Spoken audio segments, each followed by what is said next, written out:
जय शिवराय मित्रांनो, प्रभाकर आपल्याला आता माहिती सांगणार आहे. गोदरे गावातनं 2 वाटा येतात. गोदरे वाडीत आम्ही मांडवेवाडीतनं आलो. बरोबर 4 किलोमीटरला हाटकेश्वराचं मंदिर आणि 5 ते 65 मीटर एलिव्हेशन मिळालं.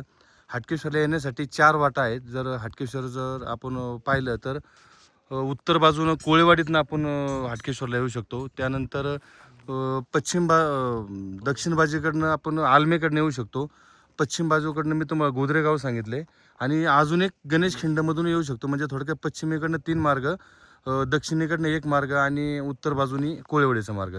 आता आपण माणिक डोह पाहिला हाटकेश्वराच्या दक्षिण पश्चिमला आणि आता हाटकेश्वराच्या उत्तर बाजूला आपण जर पाहिलं तर पिंपळगाव जोगा हे एक विशाल धरण पाहायला मिळते, ज्याचं पाणी अहिल्यानगर आणि इतर आजूबाजूच्या गावाला जातं.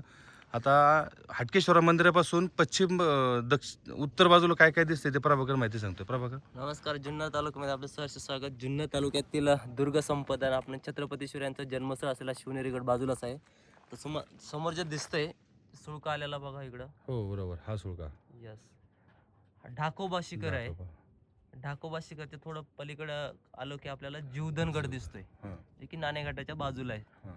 त्याच्यानंतर आपल्याला हे समोरचं दिसत असेल हा हडसरगड. व्हिडिओमध्ये जो दिसतो हा हडसरगड आणि त्याच्या पलीकडे निमगिरी आणि हनुमंतगड. इकडे दिसलं की चावंडगड बाजूला दिसतंय.